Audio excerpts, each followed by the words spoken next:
Live. I'm live. Good. Oh, it's not morning. Good afternoon, guys.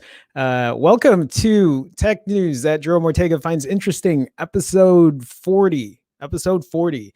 Um, it is an afternoon show today. Typically, I do these shows at 9 a.m. Eastern, 8 a.m. Central, but I had a long night yesterday. I was downtown. I went to this art thing and it was awesome. And I woke up this morning and because I slept late, so late start. But I wanted to do this stream.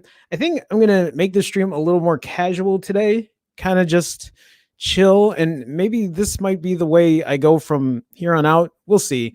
I really like this time a lot better too because I actually after this stream I do another show. I live stream on another channel.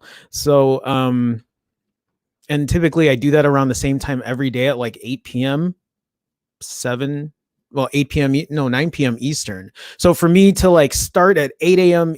9 a.m. Eastern and then do another show at 8 p.m. Eastern or 9 p.m. Eastern, it's such a long day and like I have a lot of nothing to do in between. I mean, I always have stuff to do. It's just yeah. So I might start making this show a little later in the day, kind of just play it out, feel it out, see how it is.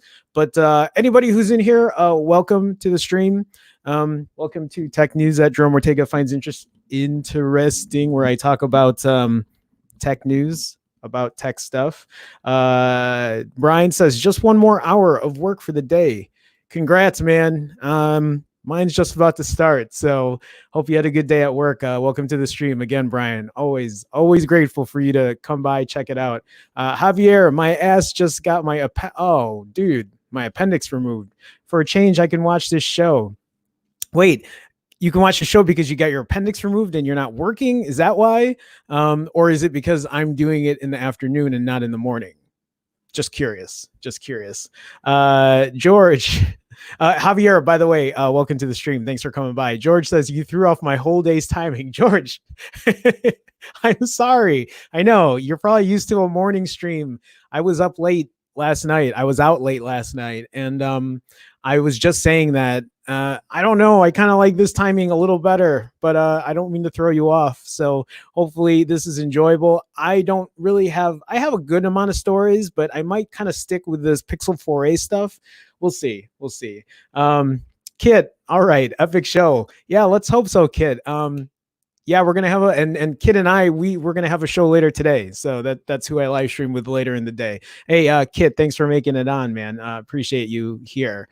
Javier, honestly, I can't watch in the morning or noon because of work, but due to appendicitis, I can chill and watch for a bit before my discharge. Hey, man, well, thank you. I do hope you get better. I hope everything's okay. I hope like all the bad stuff that happens with that is like out of the way and you're on that road to recovery. So feel better, man.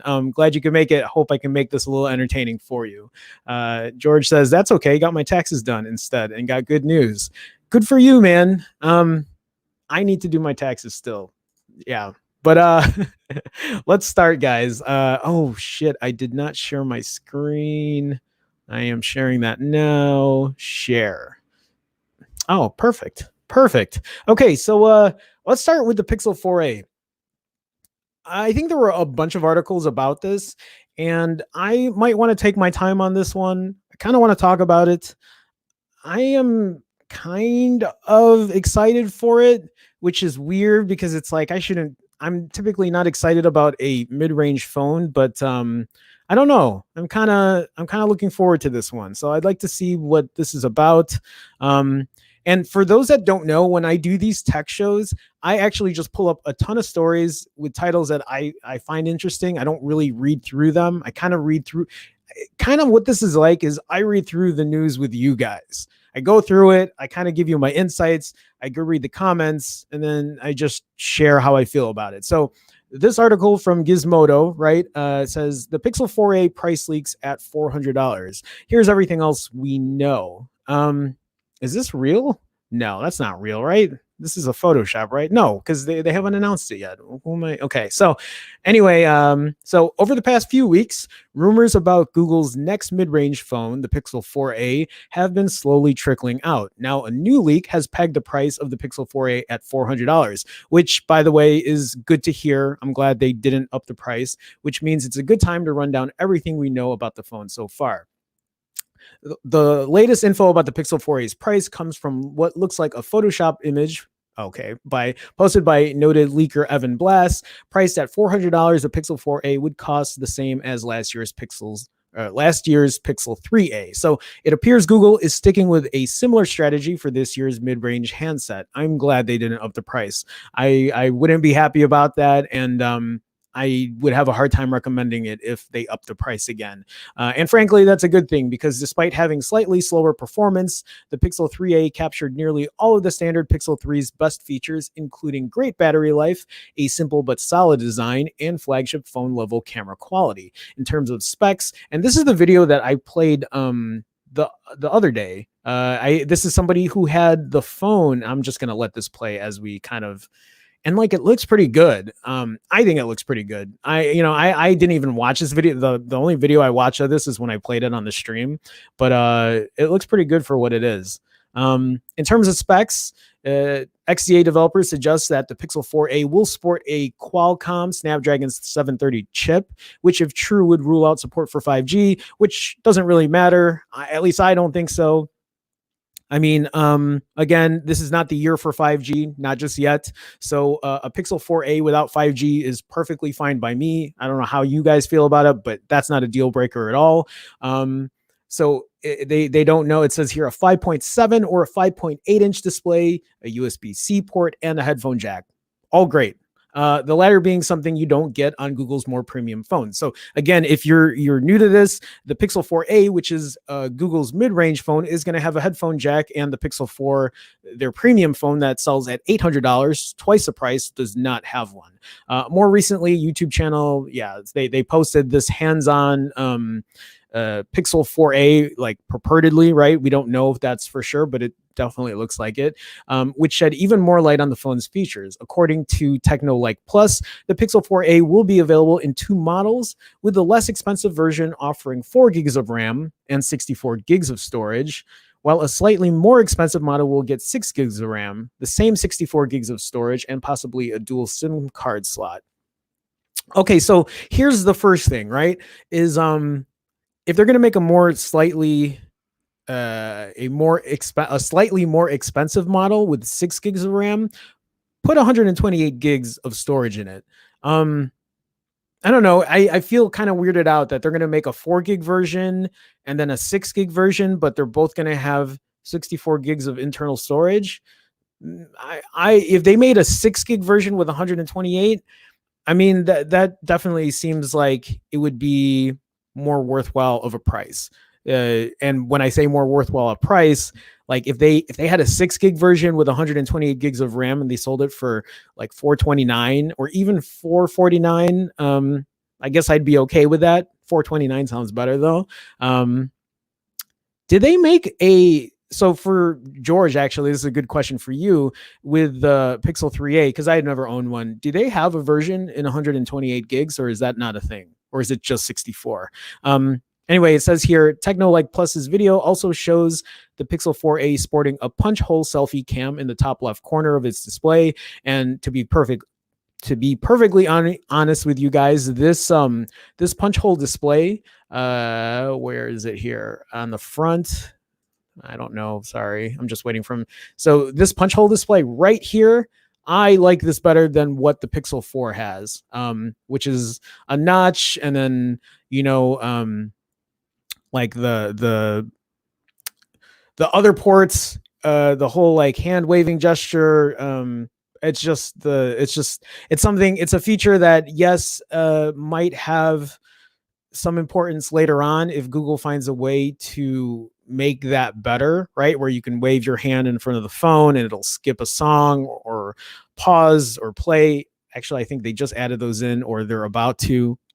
it's been a while since I've kept up with Pixel 4 stuff. So I've been so reliant lately on my iPhone 11 Pro that my Pixel 4 has been sitting on a shelf. Anyway, I do like this design better than a notch. Just less space and it's just more minimalistic. I don't know. Maybe I would have preferred a center. I don't know. I really don't know. I actually have never had a phone with just a I've had a teardrop one, right, with the 6T, but not a hole punch. Anyway, let's see here. So yeah, it won't support the standard Pixel 4's motion sense gestures. Excuse me, that's what I was trying to say, motion sense, which requires a special set of sensors and radars to track hand gestures. Around back, it appears the Pixel 4a will come with a rear-mounted fingerprint sensor, which again, for people who don't know, so this Pixel 4a that starts at $400 will have a fingerprint sensor, while the $800 Pixel 4 does not have a fingerprint sensor, and instead it has a facial recognition feature, which works okay, but is still kind of it's still kind of messed up because you can still unlock your phone with your eyes closed on it. People can complain and just be like, well, who cares? I care. Like, I don't want people to be able to unlock my phone with my eyes closed because I'm sleeping or whatever. And then you guys can say, well, you're paranoid or whatever. But it's like, no, like, why can't I have my privacy? Right? That should be a thing. If Apple can do it with their iPhone and they can do it well, why can't Pixel or why can't Google? And then they've said that they would work on it, but I haven't seen any of that working on it, or I haven't seen Google working on it at all. So here's my theory is they're not going to fix it. That issue with the Pixel 4 where you close your eyes and they and the phone unlocks because it shouldn't with your eyes closed. There was like word that maybe they'll fix it, maybe it'll come during an update. How long has it been now? 5 months, almost half a year, and they still haven't fixed it. They're not going to fix it. I wish there was somebody that I could bet with, like I'll but I'm not gonna bet like $1,000, but like a friendly, like I'll buy you a beer bet. I don't think Google is gonna fix that issue for unlocking the phone with your eyes closed for the Pixel 4. They're just gonna pretend that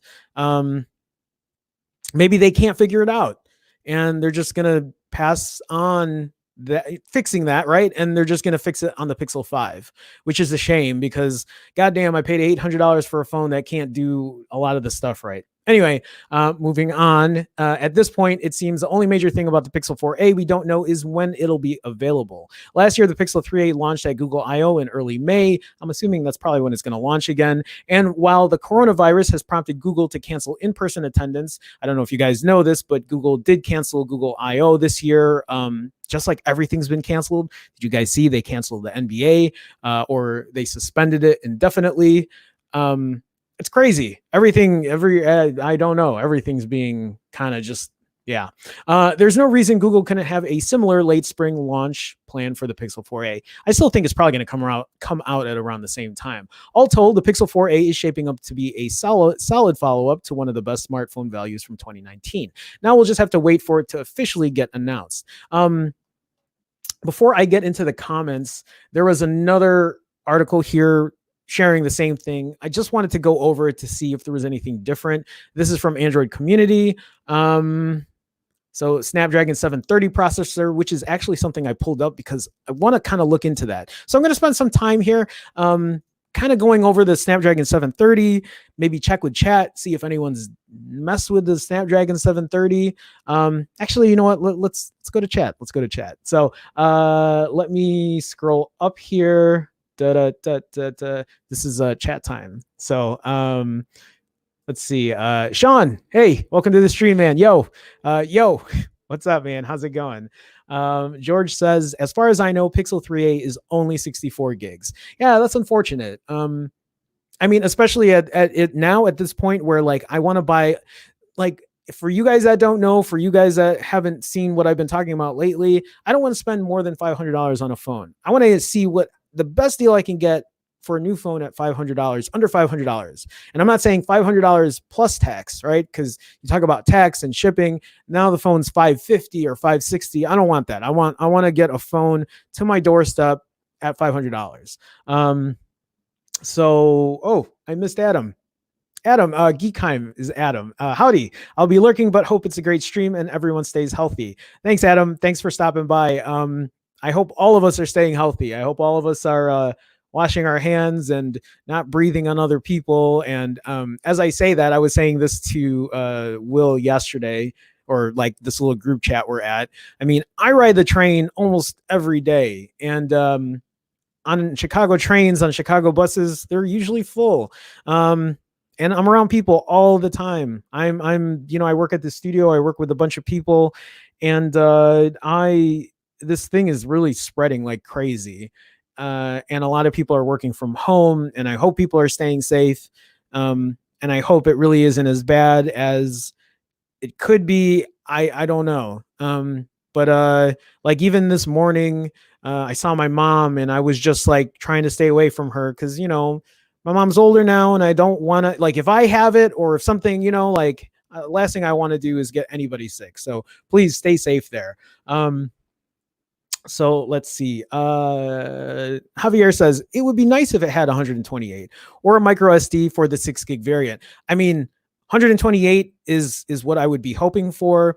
A micro SD, I feel like it's one of those things where you're shooting for the stars now. I don't think Google will ever bring back a micro SD card. I don't think Google will ever bring back a removable battery. I don't think Google will ever bring back an LED notification light. Those are things that I would love on a phone. I would still love those things on a phone. It's one of the reasons I switched over from an iPhone to an Android, because it did different things that they're not doing today. I don't know. Oh, Will. Yo, what's up, everyone? Will, shouldn't you be sleeping? For people who don't know, Will works the night shift. What time is it there? 3:00? Don't you work? Don't you sleep? You gotta sleep, man. But thanks for making it to the stream, Will. I appreciate it. Okay, so let me see here. Brian says, if you had only one choice, 6 gigs of RAM or 128 gigs of storage? That's a really good question. If I only had one choice between 6 gigs of RAM or 128 gigs of storage, I guess I would have to see how a phone would perform at 4 gigs of RAM. If you're telling me that the phone is going to have slight lag, like if I would actually notice a stutter, or some kind of lag with 4 gigs of RAM, I would get the 6 gigs. And then I would try to just work my way with the cloud, because if there's one thing that's annoying for me, it's having a phone that lags. Like, it is a pet peeve of mine. It's something that I don't wish upon anybody. I wish for everyone to have phones with no lag. If I was president, no one would have lag on their phone. Nobody. No lag for anyone. Jonathan Rivera, it's in the works. What's in the works? This is what happens when I go in chat. I forget what's going on. I know I'm talking about the Pixel 4a, but Jonathan, thanks for making it to the stream, man. Appreciate you stopping by. Thanks for making it. Love the support. Appreciate it. Javier says, I think they're gonna drop motion sense in the 5. Really? So they put it in the Pixel 4, and now they're gonna get rid of it in the 5 because they realized that it was gimmicky. Maybe. I think it was an experiment phone for Google, and honestly, it tanked.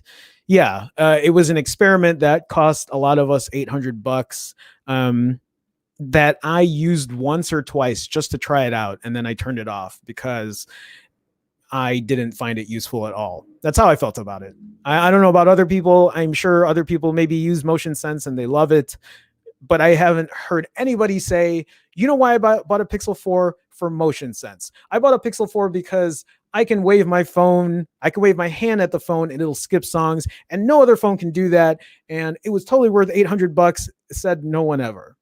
I haven't heard anyone say that. No. Will says they won't because it's almost Pixel 5 leak time. God, I'm like losing sense of what's happening in the chat. Will says, yeah, LOL, can't open your banking app. And you know what? I don't even use a banking app on my Pixel 4. Hell, I don't even have my Pixel 4 on me, so I'm not even using it. But Will's right. You can't use a banking app on your Pixel 4 because, I mean, you can, but you're going to have to put the password in because you don't have a fingerprint reader to scan. And they're not going to allow it because of the issues of like opening it's not secure enough. It's not secure enough. That's why they don't. Jonathan Rivera says they found it in the settings, but it's not live yet. Are we talking about 4K recording? That's later, Jonathan. No, I'm guessing that's what you're talking about. We'll talk about it.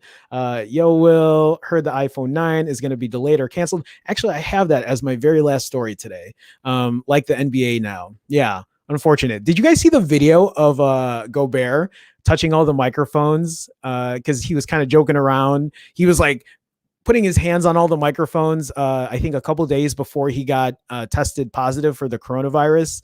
And then that clip kind of went viral. I mean, kind of sucks, man. I wonder if they're going to bring the NBA back. I wonder if they're going to bring the NBA back later this season, if they're going to unsuspend it. One of my friends was saying that they were going to have, they might extend the NBA so that they play games until August. Which would actually be kind of cool. You have like a later NBA season, but I don't know. I don't really watch basketball like I used to. So it is kind of unfortunate that, you know, a lot of this stuff's happening. I mean, what's going to happen with MLB? What's going to happen with baseball? Like they canceled the St. Pat. So here in Chicago, they dye the Chicago River green every year without question, right? They do it they do it on a Saturday. I forget exactly, but it was supposed to be this Saturday. They dye the river green. It's crazy. They do it at 9 a.m. Everyone is drunk downtown Chicago at 9 a.m. I remember like getting off the train and people would be at like the train stops and they would be passed out on the concrete floor because they were drunk. And it would be like 9:30 or like 8:30 a.m. And they canceled it. It's fun. I mean, there's a lot of drunk, crazy people, but it was fun. And now it's not happening. And I'm kind of disappointed, but I understand why, right?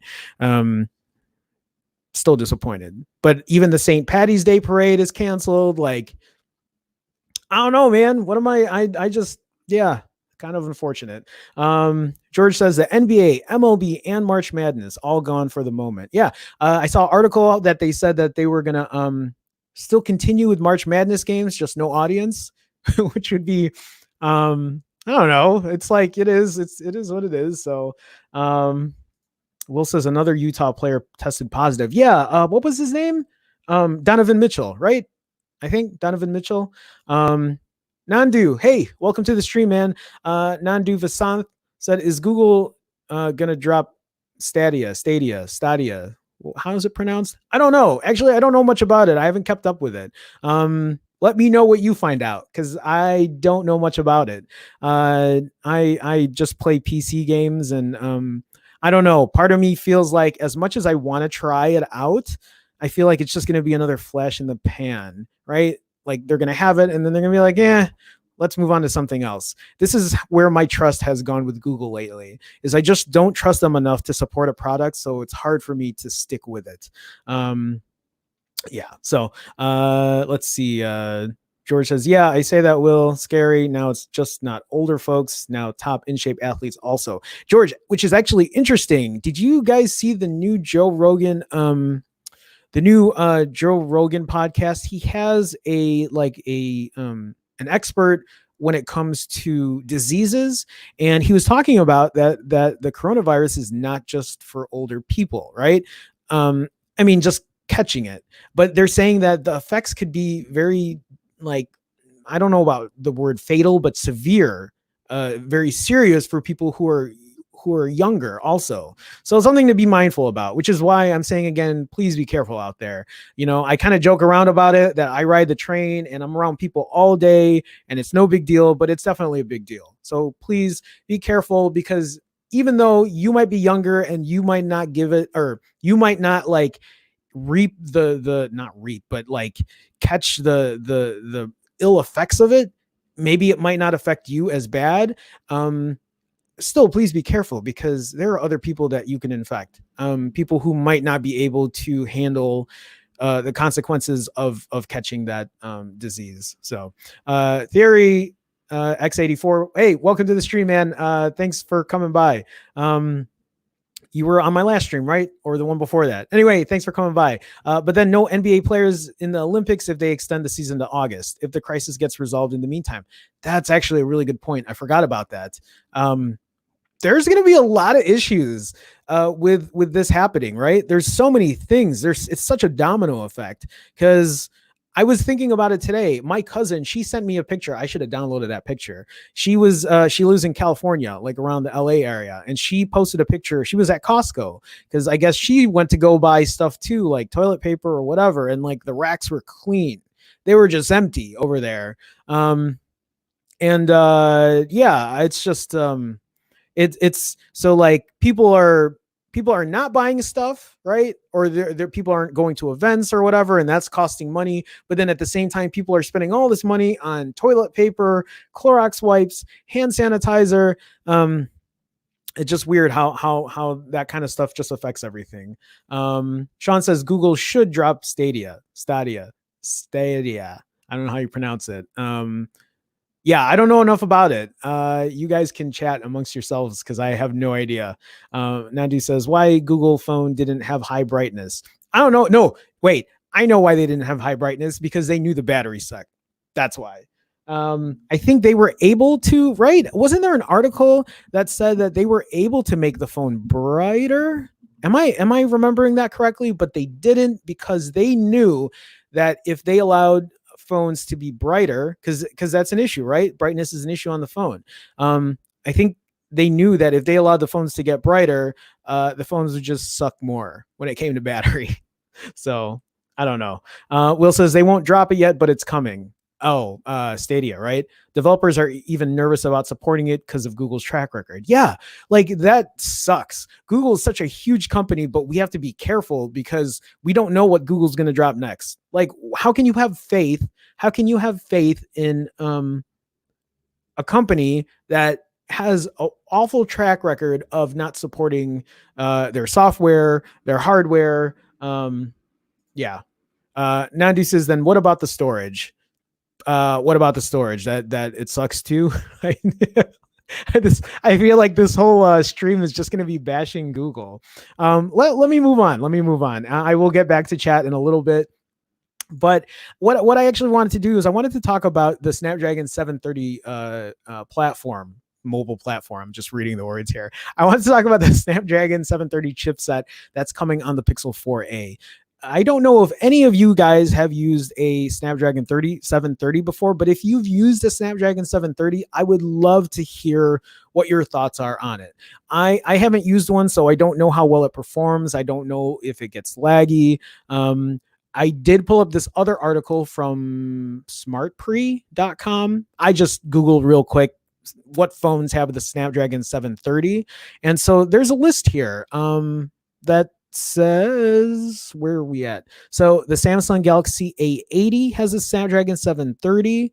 So there's a 730G and then there's a 730. The Realme X2, the Oppo Reno 2, the Xiaomi Redmi K20, and the Poco X2. Oh, and the Lenovo Z6. I didn't know Lenovo's still making phones. This is how far I haven't really paid attention to stuff. Have any of you guys used any of these phones? And if you have, has the performance been pretty good on it? I'm just curious how well performance or lag is going to be on the Pixel 4a, because I have no idea. I want to see what really is good about this chipset. So there's a 730 and a 730G, and I don't think the Google Pixel 4a is going to have this 730G. I think it's just going to be the Snapdragon 730. Oh, the G stands for gaming. Qualcomm Snapdragon 730G is almost similar to Snapdragon 730, but it's better optimized for gaming. Okay, so it's probably not going to be the gaming version one.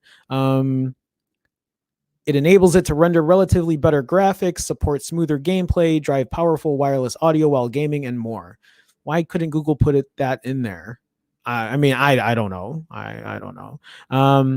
The 730G also drive comparatively higher resolution displays.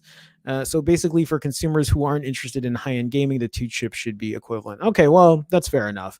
So, yeah, I don't know. I haven't used it. I just want to see how well this Google Pixel 4a is going to work with the Snapdragon 730 and with 4 gigs of RAM or with 6 gigs of RAM. Again, if it was up to me, Google Pixel 4a, $399 price tag, great. 4 gigs of RAM, I don't know yet. I'm still not sure about the Snapdragon 730 platform, but if they are going to have a more expensive version, I really wish they would do a 6 gig version with 128 gigs of internal storage at maybe a 429 price tag or 449 price tag. That's how I feel about it.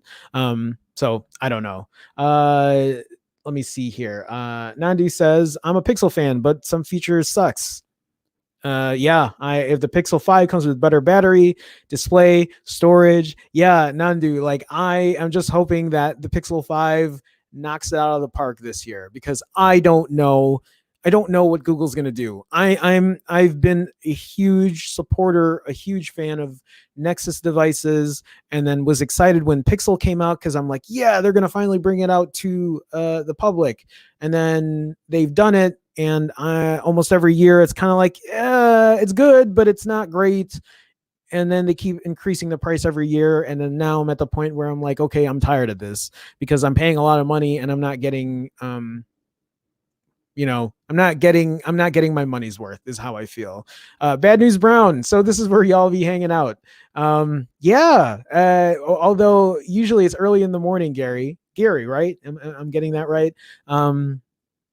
I'm doing an afternoon stream today because I was up late last night and I figured why not? And I do another live stream later in the day with my news team. So I figured if I kind of shorten I feel like if I do very early streams and then I have my late night one on Thursday, I get burnt out. So this might be changing. We'll see. Sean says Stadia is supposed to be the future of gaming, but is it though? Is that where we're at? Because I don't know. Gary says, what do you expect for $399? A Pixel 4a. That's what I'm expecting. You want all the features, but don't want to pay the money. Okay. Well, I mean, I think I like everything that the Pixel 4a has. Did I say something different here? I don't know. I'm interested in pitting the Pixel 4 cameras against the S20 cameras. Yes. If I had a S20, I would have made a video for that already. So, okay, moving on. So that's it pretty much for the Pixel 4a. My thoughts on it, going through chat's thoughts on it. I think we spent half an hour. Yeah, I'm at 32 minutes. So let's move on. TalkAndroid.com has an article that says OnePlus going all in on 5G means fans can look forward to faster speeds and another price bump. The big takeaway from this article here is that OnePlus is going with another price bump. That's really what I want to point out here because I don't really care about 5G. Again, I say this, which is actually really funny because I replied to this. We're going, because Pete, right? He said, we're going all in on 5G. Are you in? And then I replied, I said, you guys should go all in on your cameras and fix your low light cameras. That's what you guys should go all in on. And I stand by that because I really feel like that's where they need to improve. 5G was already the carrier's favorite buzzword in 2019. And as coverage is slowly improving, it's finally beginning to mean something to consumers.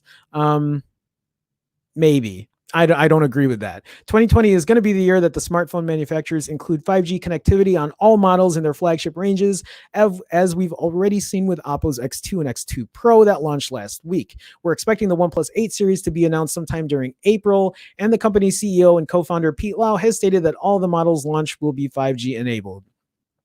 Big whoop. That's how I feel about it. This is great news for OnePlus fans because they can be assured that their brand new phone will be able to take advantage of the faster speeds offered by 5G as its coverage improves. If you guys haven't been aware of it, so all of these 2020 phones are running an X55 chipset, which is what is giving them 5G. But from what I've been reading, Qualcomm's already working on the X60 modem, right? that it's going to be released in 2021, which is going to be smaller. It's going to be more efficient. It's going to have better battery life, better performance. I would hold off. Like, take it from me, I would hold off. I would wait for 2021. If you can hold off another year for a phone, I would wait, or I would get a really good phone from 2019 with 4G. That's how I feel about it. You guys do what you want with your money. This is great news, blah, blah, blah. It's also bad news because while every new OnePlus phone usually comes with a small price bump, the OnePlus 8 series of handsets will likely also come with increased bump up in price. Yeah, and who knows? I don't know what they're going to price their phones at.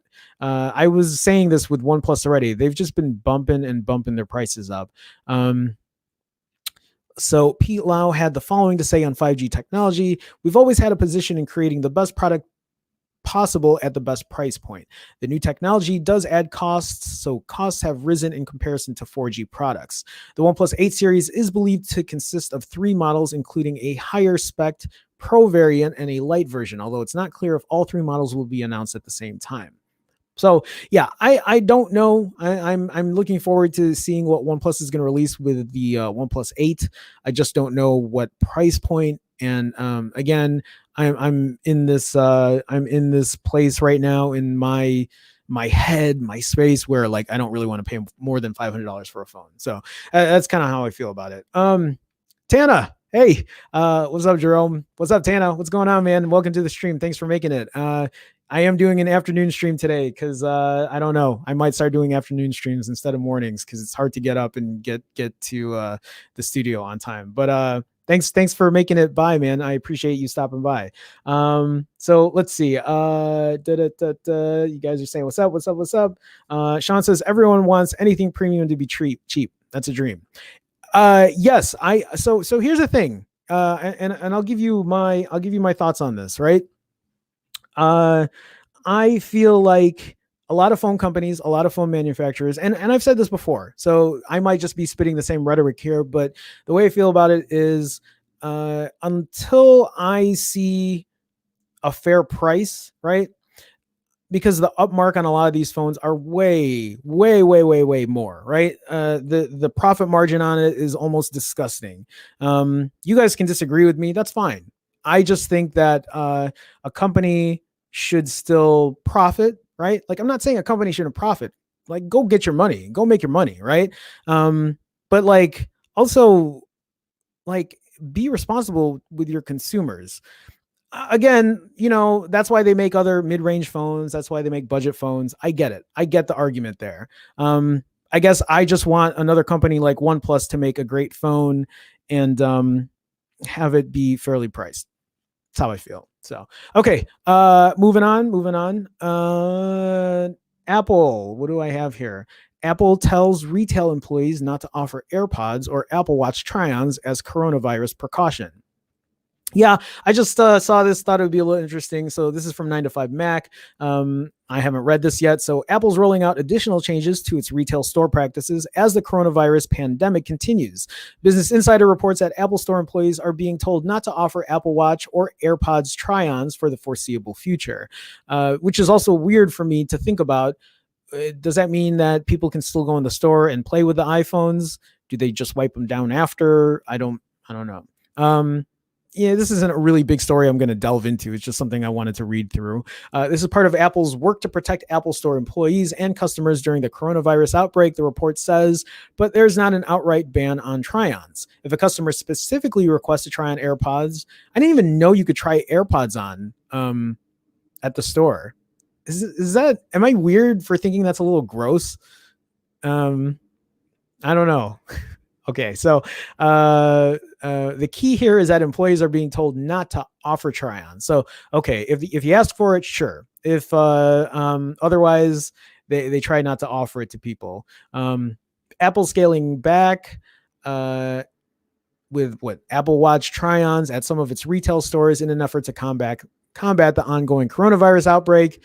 According to sources familiar with the matter, Apple Store employees are being instructed not to encourage customers to try on products like the Apple Watch and AirPods. Okay, we just talked about that. Apple stores have long offered Apple Watch try-ons, allowing users to try out the different case sizes and band designs. Fair enough. Customers can also try on AirPods to experience the in-ear fit and different sizing options. Apple retail stores remain open around the world during the coronavirus outbreak, but with new measures to help control crowd sizes as well as deep cleaning protocols and hand sanitizing stations. Apple has closed all of its retail stores in Italy for the indefinite future, it announced this afternoon. Do you guys think they're going to eventually close the ones here in the US as this virus starts spreading? I wonder. I think it's just a matter of time. I'm guessing they might. 9 to 5 Mac reported earlier this week that Apple is giving retail and hourly workers unlimited sick leave for coronavirus-like symptoms. That's great. I'm glad a company is doing that with no doctor's note required. As we said at the time, the coronavirus situation is evolving at a rapid pace, and it's always possible Apple ends up closing retail stores or dramatically reducing hours. Okay, so Nandu says, when will the Google Watch come to the game? We've talked about this before. I don't know. And again, it's hard for me to give faith into Google lately because I just don't know. Sean says any company deserves to gain profit. Raping wallets and banks is a different thing. I agree. Totally with you on board there, Sean. Nandu says, I'm waiting for the Pixel Buds 2. So am I. I'm actually curious to see how well the Pixel Buds 2 work. I want to know if they actually work as well as they do. Like, so I go to the gym 5-6 times a week, right? And I would love, and I said this before in a video I made, I would love to be able to throw my Pixel Buds, or I would love to be able to throw like my Pixel in a locker and then go work out and not carry my phone, so that I'm not like obsessed looking at my phone in between sets or just picking it up because I'm bored or whatever. Yeah, but we'll see. I don't even know when they said they're going to release those. I know I was talking about them recently, but yeah, I don't know. Okay, moving on. Sam Gung, somebody needs to do a little editing or proofreading on their website. So this article from androidcommunity.com, I'm calling you out, androidcommunity.com, because we're not talking about the Samsung here. So the Samsung Galaxy Note 20 5G phone early renders, specs made public. Okay, so this is just going to be like a puff piece, right? It's not anything special. I'm guessing they just made this to get views. So let's see here. Early image renders of the Samsung Galaxy Note 20 5G have surfaced online. Thanks to Let's Go Digital, the device bears a familiar silhouette as with previously Galaxy Note models. Again, this is a weird thing for me because I just like they're going to release the Galaxy Note 20 and then there's the Galaxy S20 Ultra, and I just feel like they're going to be so similar, except one's going to have the S Pen. But yeah, like, is the camera going to be the same? The display going to be the same? So it says here, it may seem too early to be talking about the Samsung Galaxy Note 20 5G, but you know how it is in Gadget Town. So far, we can surmise the Note 20 will have a 4G model and a Note 20 Lite, a Note 20 Plus, blah, blah, blah, blah. S Pen stylus, updated camera. Is it going to be updated, or is it going to be the same as the Galaxy S20? A newer screen, 120 hertz refresh rate, QHD resolution, 40 megapixel selfie camera, and multiple cameras in the rear. We're looking at an under display camera for the selfie and larger megapixels for the rear cameras, like a 64 or 108 megapixel camera with 10 times hybrid zoom. The S Pen is expected to be loaded with new functions like Bluetooth connectivity. It may also act as a camera clicker. When it comes to the processor, the Samsung Galaxy Note 20 may use the Exynos 990 or Snapdragon 865. Again, a lot of this just seems really similar to the Galaxy S20 Ultra.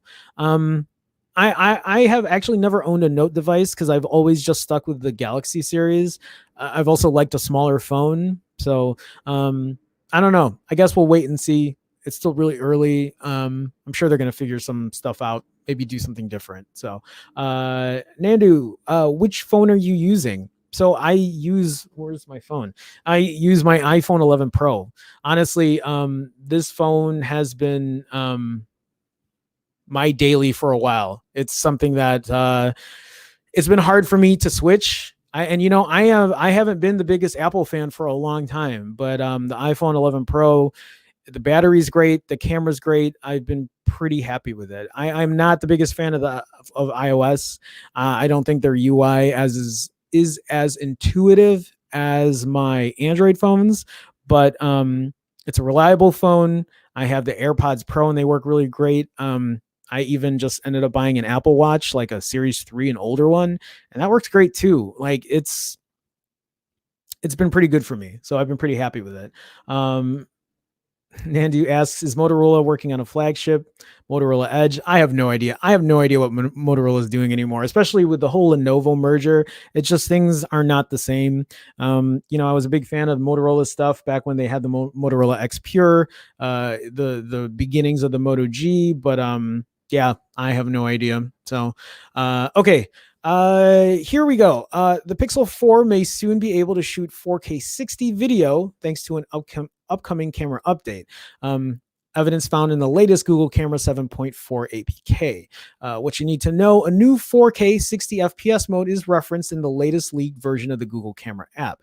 It's still uncertain which Pixel models will receive the new shooting mode or when the update will happen. So XDA developers also discovered Google's working on a 4K 24 frames per second shooting mode in the previous APK teardown. This is what I'm actually interested in. I didn't know this. So I know a lot of people were giving a lot of gripe to the Google Pixel 4 because it didn't record in 4K at 60 frames per second. A lot of higher end flagship phones could do it, and the Google Pixel 4 did not. So it says here, when you think of phones with the best cameras, Google's Pixel lineup no doubt comes to mind. While the camera on the aptly named Pixel has always impressed users and reviewers for stills, it often left us less than impressed when it comes to video. It doesn't help that Google decided to exclude recording at 4K 60 frames per second, while most other flagships do not. We've heard excuses from Google ranging from storage concerns to nobody needs to record videos at 4K 60 frames per second, but that still doesn't change the fact that other flagships offer it. Very true. Plus, judging by the complaints, I would say even if people don't need to shoot video at 4K 60 frames per second, they apparently still want to. Here's the thing. If the other manufacturers are doing it, I think in most cases and not, except for Apple, give them the option to do it, right? Like otherwise you're going to get this flag. Like I don't use 60 frames per second. I shoot in 30, and actually I shoot in 24 frames per second when I'm recording like my higher production stuff, but which is actually kind of interesting that I see it here. So it says here, well, it looks like Google's ready to give in and finally add the option to shoot video at 4K 60 frames per second with an update. Why didn't they just do this? Why didn't they just do this beforehand? According to C Stark 27, I think I've actually used some of his Gcam stuff. A senior member at XDA and Gcam modder. Okay, yeah. They discovered a new video recording mode labeled camcorder 4K 60 frames per second while examining the Google Camera 7.4 APK. Currently, this is an unreleased version of the Google Camera app that leaked out, and unfortunately, there's no information about which Pixel phones will be supported. We also don't know when the new feature will be enabled. Google could still be testing the new shooting mode internally, and just because the code is there doesn't mean we'll see it anytime soon. So yeah, we don't know, right? It's in the code. There are some like snippets of like, oh, maybe we're going to get it, but I don't know. We don't know for sure. The good news is Google is at least working on it. Additionally, XDA developers also uncovered that support for 4K 24 frames per second in the Google Camera 7.3 APK.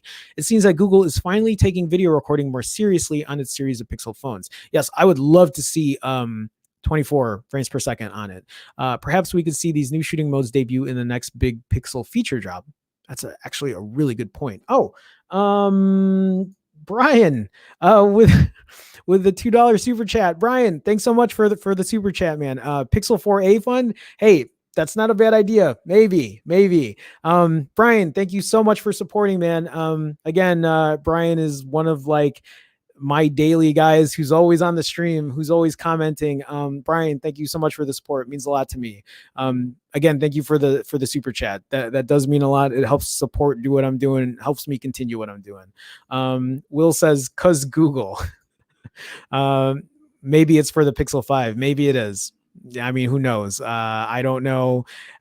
This is all hearsay at this point. So, I mean, I guess in a way it's good. It's at least there, right? So I do have this other article that's talking about Pixel 4K 60 frames per second, just to get another, I guess, perspective on it. And so this is from Fandroid that says Google Pixel lineup. Google's Pixel lineup has set the bar when it comes to smartphone image processing the past few years, but the company has failed to deliver a similar experience when it comes to recording video. The 2018 Pixel 3 suffered from a horrible audio recording issue, and last year's Pixel 4 hit the market with 4K video capture, which was capped at 30 frames per second, while most of the other 2019 flagship devices were capable of 4K video capture at 60 frames per second. And yeah, do you guys remember that? I remember bitching about that for a while. The Pixel 3, when I recorded video on it, the audio was awful. It was awful. It wasn't even worth using. It was so bad that I made a separate video on how to use a Rode mic, because I had a Rode mic, on how to use an external microphone to record with your Pixel 3, which kind of defeats the purpose of having a mobile phone. But I mean, at least it gave someone another option. Yeah, that was, oh God. Anyway, let's continue. When the Pixel 4 was unveiled, Google claimed that the feature was not implemented simply because 4K video capture on smartphones wasn't nearly as popular as 1080p. That is an awful excuse, Google. That's whoever told you to do that for PR is just no. That may certainly be true, but a later report revealed that the Pixel 4 simply didn't have enough bandwidth to process simultaneous 4K 60 frames per second streams from the phone's two rear cameras. Other manufacturers have gotten around this issue by limiting 4K 60 video capture to just one camera or reducing the bit rate slightly. Yeah, these are options that I'm sure Google could have figured out. Since the Pixel 4 just received a feature drop this past week, it did. Why am I not? This is how far I have kind of removed myself from tech lately. If Google doesn't figure out a way to implement 4K 60 video capture on the Pixel 4, don't expect it to show up later until this spring. If the feature is only made available on the Pixel 4a, oh my God, do you know how much of a shit show this would be? If the feature is only made available on the Pixel 4a, can you imagine if Google said, hey, Pixel 4a, our mid-range phone, it can record 4K 60 frames per second, but the Pixel 4 could not. They will get so much shit for it. Like, no, that would be, no, please. Oh my God. Yeah, it says here, Google will have some explaining to do. Yeah, for sure. For sure they would. Nandu says here, if Pixel provides specifications like Samsung, then Pixel will be the Android king. Nandu, like, Nandu, I'm sorry, I'm Nandu, I'm assuming. Google has a lot to work on. They really do. George says Google also said no one needed wide angle. Yeah, they seem to be a bit out of touch at times. I know. Will LMAO, I would laugh. Yes, I could already see you laughing at that. All right, moving on. Yep, T-Mobile and Sprint's 26.5 billion mega merger is really happening. California won't try to stop a 26.5 billion mega merger between telecom giant T-Mobile and the struggling Sprint. CNET reports a U.S. district court approved the deal last month, which sees the third and fourth largest telecom providers in the US become one. This is expected to swell T-Mobile's subscriber base to 140 million, helping it compete with AT&T and Verizon. Because guys, what do we need more than just two or three companies completely controlling our phones? I don't know. The decision not to appeal the court's ruling comes by way of a settlement between California and T-Mobile, with the latter agreeing to protect low-income consumers and the jobs of local Sprint workers. My question here is this going to increase our connectivity, right? Are we going to get better cell coverage because of this now? Are we going to get better 5G if that's going to be a thing? So this acquisition was in limbo for over 2 years. I'm not going to go through these like specifics here. I just want to know how it's going to help us technological wise. Consumers are waiting to feel the effects of T-Mobile's plan. Here we go. A big stipulation of the deal demands that T-Mobile must prop up a new Dish branded telecoms business. Dish is a Sprint subsidiary that has historically offered satellite TV and cable services. The merger will require T-Mobile to support the company for 7 years, with the goal of it one day becoming a competitor. Interesting. Whether forcing T-Mobile to create another top-tier telecoms business from scratch is realistic has yet to be seen. This article is really, I feel like it's poorly written. T-Mobile and Sprint aside, stock traders have made hay while the sun shines. Last month, Hard Fork reported that Sprint's share price had, I don't care about stock, where No, that's it. Nobody's talking about how this is going to affect the goddamn technological side of it. Okay, well, there you go, guys. T-Mobile and Sprint are becoming a bigger company because companies just eat each other out. Eat it. That sounds really bad. I feel like if Six was here, he would clip that. I, I feel like big companies are just, becoming big companies and doing what they want and just more power and blah, blah, blah. Okay. Moving on. Huawei P40 series camera system. Oh, I should read comments. I'm sorry. Will says, and here I am paying 25 a month for Visible. Yeah. Will, did I tell you right now I'm paying 21, I think 21.24 a month right now for my T-Mobile. With, I forget, it's not unlimited, but it's real high up there. Anyway, Jerome, text Visible and do a review. I should really start reaching out and doing. I have so much. I'm scratching my head with. I went like this. Anyway, George says, I'm finding that I have 5G most of the time riding around the Miami area. It's T-Mobile, so it's low band 5G, but I'll take it since I spent the money for the phone. That's great. Love hearing that. Love that you're able to do that. Also, I didn't know you were that close to Miami. I've never been to Miami. I want to go one day just to see what it's like. Will says, where is Six? Mint. Yeah. Oh shit. I forgot I had a 3-month trial with Mint. I forgot to cancel that. I gotta look into that. Oh, there's Six. Oh, god damn it, Six! You didn't see that, did you? Now Six is gonna clip that and then just send it. God damn it, Six! Welcome to the chat stream. A surprise. Oh, god damn it. Okay, moving on. George says I'm about 15 minutes north of Miami. Oh, cool. If I ever go down there, I'll hit you up. I guess I can hit up Leo too. Have you met Leo yet, George, since you've been down there? Anyway, moving on. So this article from Android Central says the Red Magic 5G is the world's first phone with 144 hertz display. The smooth display race goes up a notch. How high can this hertz stuff go? Do you guys know? Is there a limit to what these smooth displays can reach? Because so 100 first it was 90, then it was 120. Now there's 144. What comes next? How far does this go up? How far before we even just are like, okay, enough? Because like, why? Red Magic today officially launched the Red Magic 5G, its newest gaming-focused smartphone. Like all gaming smartphones, it has ostentatious specs.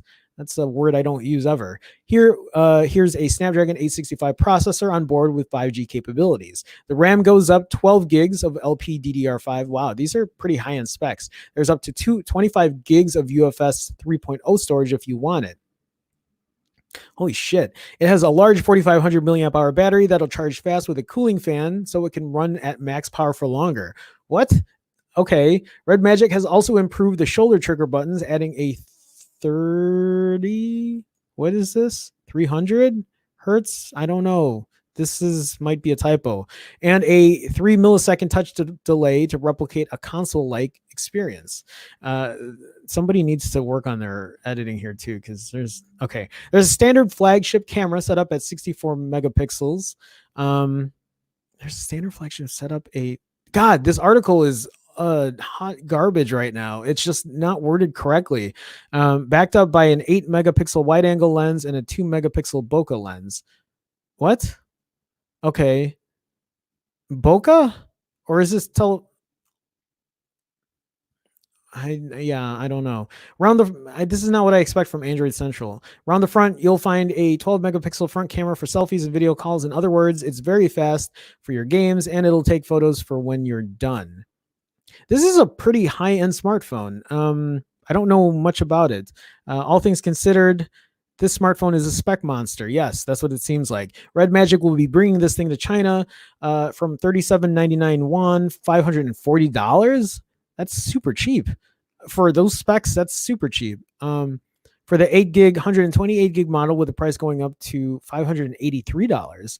For the 12 gig, 200, this is super cheap. Do you guys know much about this phone? Red Magic? I don't know.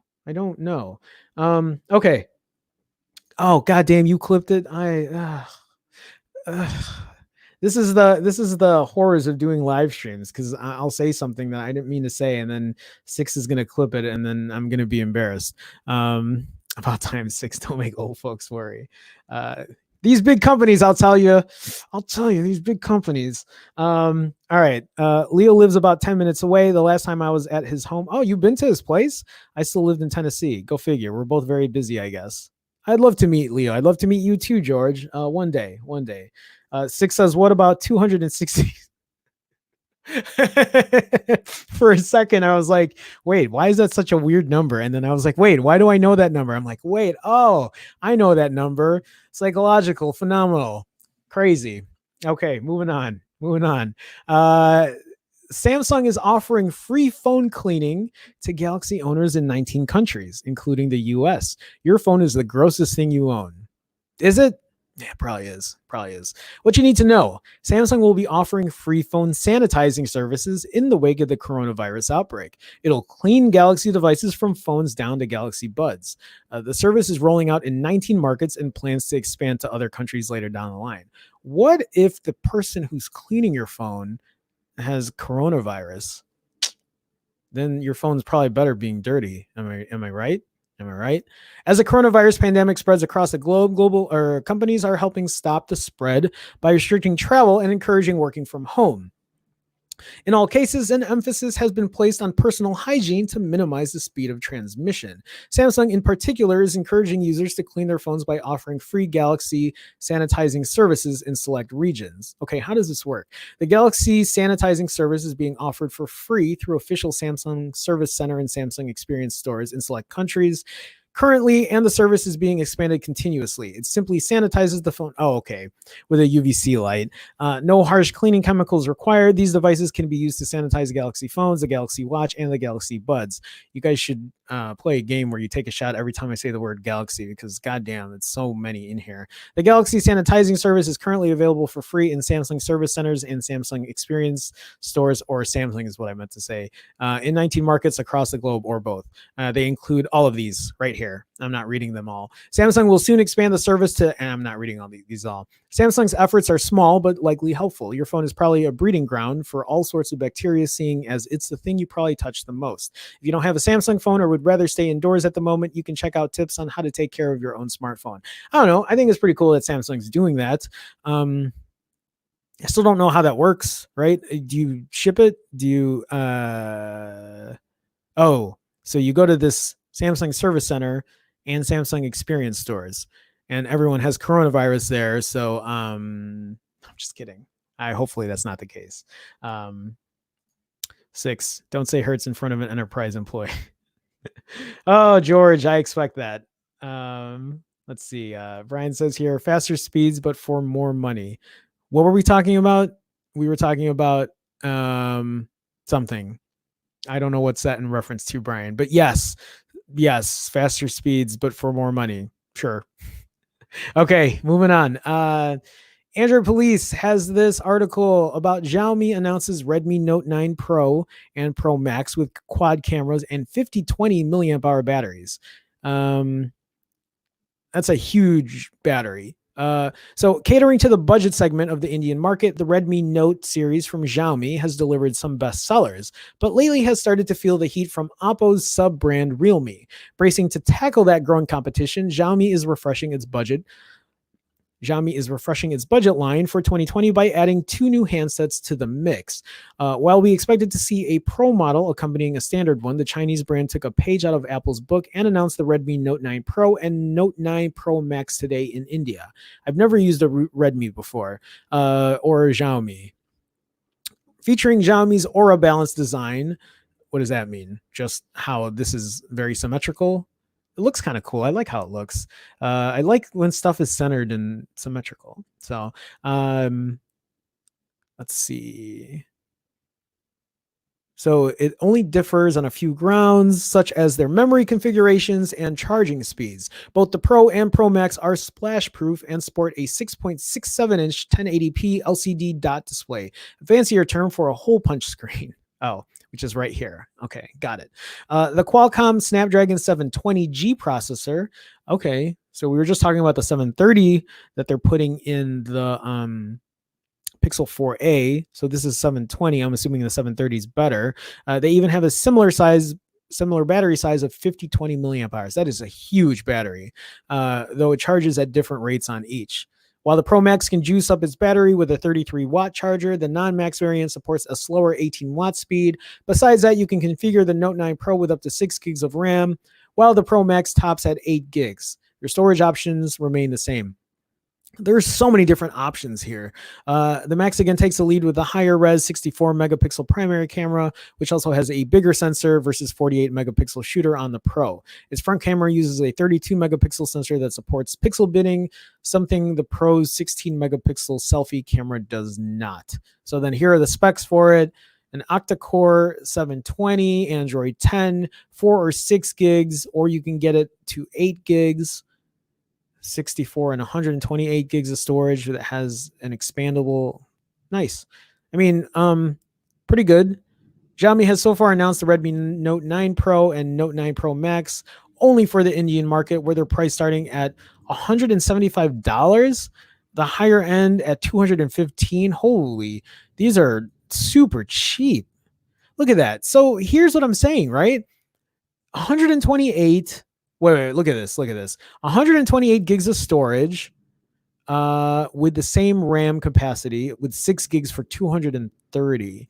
You can get the Max's top tier model with 8 gigs for another. So, okay, 128 gigs of storage, 8 gigs of RAM, and you're paying what?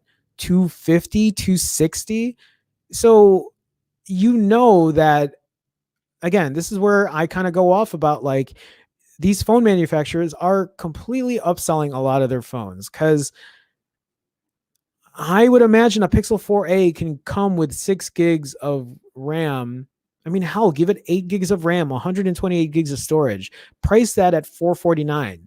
I feel like that's a good deal. I feel like that's a really good deal. I don't know. Okay. 2 more articles, guys, and then I'm about to call it because I gotta get ready for my other stream today. Oppo's Find X2 Pro. God, all of these names are just, I'm getting tired of whatever it's called, numbers, letters, Pro, Pro Max, 5G, Ultra, 5G, Super Street Fighter 2, Hyper Fighting, just, okay.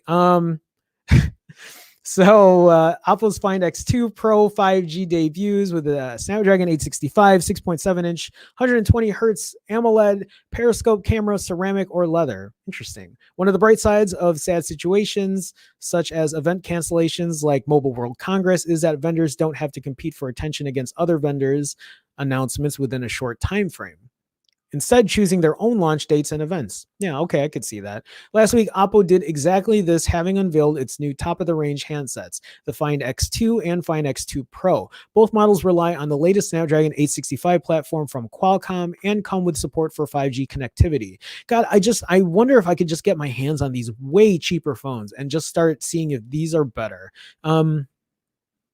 As expected for this year's flagship phones, the Oppo Find X2 series uses a new Qualcomm Snapdragon 860. Here's the thing now that I think about it, like, oh, I love that, Brian. That's great. That's great. No, Jerome, it's not cheap. It's fair. Yes, totally agree.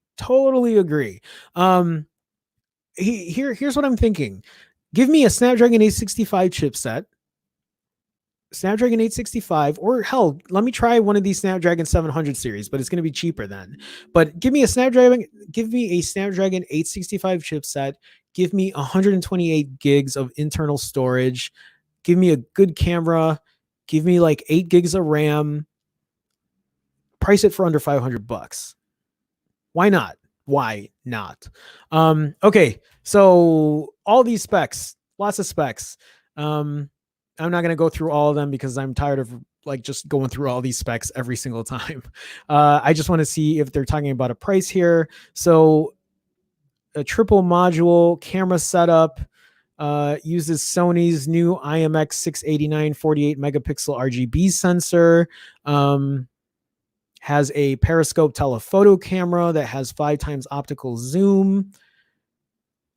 The device can shoot pictures in 12 megapixel RAW format. You can shoot in RAW. Okay, cool.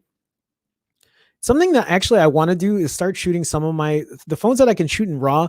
I love to shoot in RAW and then edit them in Lightroom, like I do with my DSLR. I'd love to see what I'm actually capable of taking on a smartphone, shooting in RAW. Be interesting. Is there a price on this thing? So it's dust and water resistant, IP68. Did I read here that it has a fingerprint reader?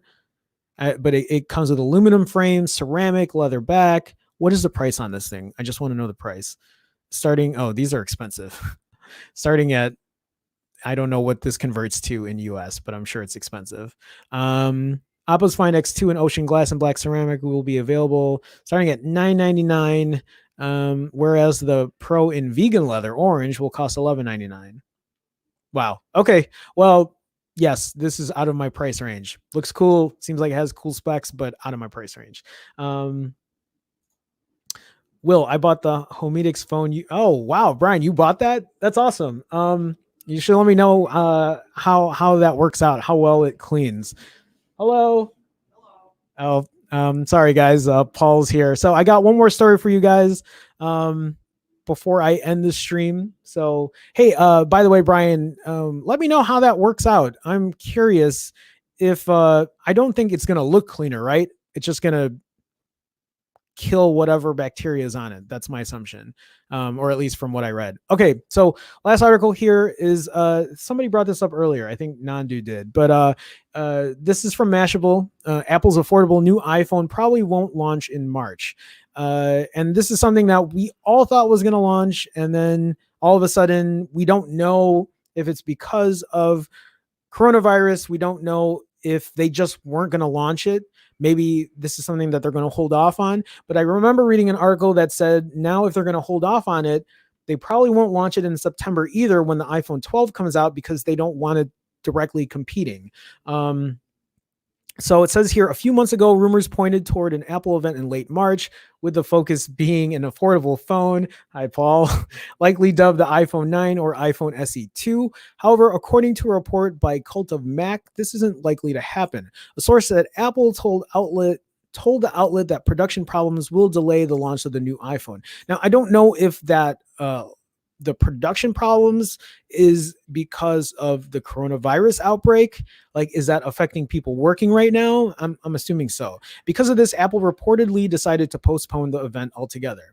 So Mashable is saying that Apple reportedly decided to postpone the event. So are they saying there was one? Because I don't remember anyone confirming that there was going to be any kind of event happening. So if true, the postponement is likely a result of several factors, all tied to the coronavirus outbreak, right? So production delays and bottlenecks in China, where Apple's iPhone is produced, as well as the recent ban of mass gatherings in Santa Clara County, where Apple's headquarters are. Yesterday's report said that Apple's WWDC conference, typically taking place in June, is also in jeopardy. Yeah, that's the thing too, is like, is that going to get pushed? I'm assuming so. And Apple has, because we don't know what's going to happen later this spring, later in the summer. Previous reports on the March event were mixed, with some outlets claiming the event is likely to go on as planned, and some saying it's likely to be postponed. Hopefully, though, if they do have this event, maybe they'll release the phone in the summer. I don't really know what their plan is. I don't usually know how Apple works with releasing phones that aren't in September, because I don't keep up with their other budget phones. I don't know. I don't know if they do March or April or May or whatever. So it says here, the news follows numerous cancellations of major tech events, including MWC, Facebook's F8. I didn't even know that was a thing. Google's I/O, and then South by Southwest. And then now it's saying possibly E3. The coronavirus, officially named COVID-19, has so far killed more than 4,200 and infected more than 115,800 people. Outbreak has been worsening in the US and in recent weeks, blah, blah. So, let's see here in the comments. LOL vegan leather. Is it still leather? No, I don't. Paul, is vegan leather still leather? No, it's synthetic. It's synthetic. There, Paul said synthetic. So how will he know if it's really clean? Yeah, I don't know. I don't know how that works, right? You just put it in that light and then it does its thing with a UVC, and then I have no idea. George, we had to expect the Apple phone to be late. How late will the Pixel 4 be? the Pixel 4a, you mean? I have to choose between the two. Oh yeah, that's right. Because I think, right, I thought Apple was going to try to release it before the Pixel 4a to kind of rain on the Pixel 4a's parade. So I don't know. Will says Apple never said there was an event. Yeah, I didn't think they did either. It was just rumored. That's what everyone expected. But I don't think Apple officially said we're going to have an event in March. I don't think they sent any invitations out. They didn't do anything of the sort. So I don't know. Will saw it's fake. Yeah. So who knows? Who knows? That's it, guys. That's it. It's been about that time. I actually didn't think I was going to do a stream this long today. I thought it was going to be a shorter stream because I came in later. I do like this later time frame. I might do it a little earlier, maybe 1 p.m. Instead of 2, just to not cut in with like our news org and everything. But it was a late day for me last night. I'm just trying to figure this out. There's a lot of stuff I still want to do. There's a lot more things like coming. I just got to figure all that out. But for everybody that came by to the stream, thank you so much. Again, I do appreciate the support. If you guys don't, or if you guys haven't already, please like the video. Feel free to share. Feel free to subscribe. I heard liking the video helps the algorithm. I don't know if it does. I feel like my algorithm's all messed up anyway, so it doesn't really matter. But if you guys want to like, share, subscribe, you guys can find me on Instagram at Phone Jerome. You guys can find me on Twitter at Phone Jerome too. I am very active on both lately. And then if you guys want to even like reach out for a little more support, you guys can find me on Patreon at not Phone Jerome. You guys can find me at Patreon at patreon.com/Jerome Ortega. Anyway, that should be it. I'm looking at the comments here. 6 says, be ready for Telegram. I don't want to look at that. I said that wrong. I know I said it wrong, and I know you're going to clip it because you're that guy that clips stuff. You should just have a channel that has everybody's gaffes in there. So again, thank you guys for joining the stream. I'm about to end it here. I will see you guys. Oh, that's right. Sunday. So Sunday at 9 a.m. Eastern, 8 a.m. Central. Mike and I will be hosting, I think it is the 9th issue of the Standard. So look for us at 9 a.m. Eastern. I'm up early for that one. Otherwise, I would see you guys. Will says that would get views. It might get views because then you would put just all the popular streamers. Oh yeah, you should do that. Then it'll put a small streamer like me in there and they're like, who's this guy? And then they're going to go search for me because I'll just say stupid shit on purpose. So then it gets clipped in there. Just kidding. All right, guys, I'll see you guys soon. Again, thank you guys for making the stream. Look for me on Sunday, 9 a.m. Eastern. And again, if you guys want more updates of what's going on with me, check me out on Twitter, check me out on Instagram. I'll catch you guys later. I'm ending the broadcast now. Here's that weird silence. All right. Bye.